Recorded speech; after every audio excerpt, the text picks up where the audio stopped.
Thank you. Thank you for covering us here today. I want to welcome our colleagues from Australia in this ministerial meeting. It's the first one that I've done as in my time here in the last year. Obviously, the same is true for Secretary Hegseth, and I want to welcome both the Foreign Minister and the Deputy Prime Minister for Defense for both joining us here today. This is an incredibly strong alliance.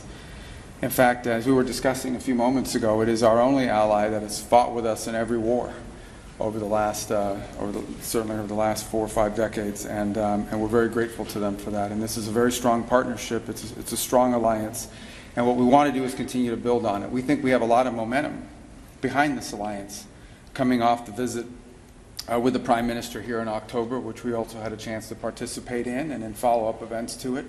And we felt very strongly after that we have real momentum. We wanted to do this here before the end of the year to continue to build on that alliance and to continue to build on that momentum that came from that meeting and to work together on our shared priorities, and we have so many. We truly have no better friend. In addition to that strong alliance, we're also deeply committed to the Quad, the concept of, in conjunction with Japan and India, the building out of this Quad, which is something you'll see. In fact, it was my first meeting as Secretary of State. I had been confirmed, sworn in downstairs, and came right up on that elevator and into this room. And it was in this very room that I did my first event as Secretary of State with the Quad.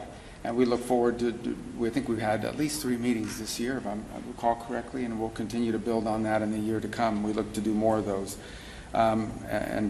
So we have a lot of things we've worked together on at the direction of the President. AUKUS is full steam ahead, as he said, and I know the Department of War, Secretary Hegseth will discuss that further, has conducted a review, which it's a review about how we can expand this relationship, about how to build on it, so that it can be about many things.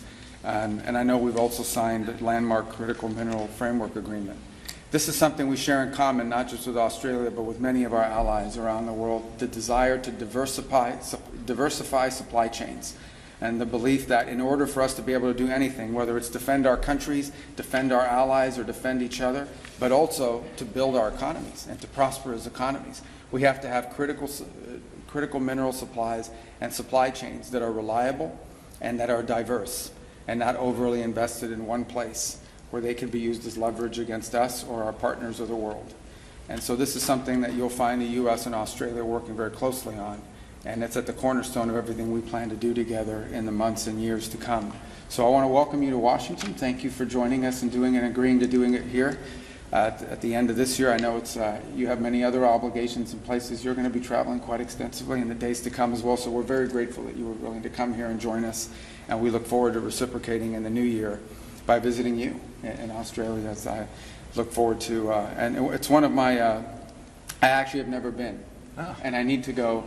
And it's a very efficient trip, because I can say I went to a country and a continent all at once. And so very rarely can you say that. So thank you for joining us here today. We're grateful and honored by your presence.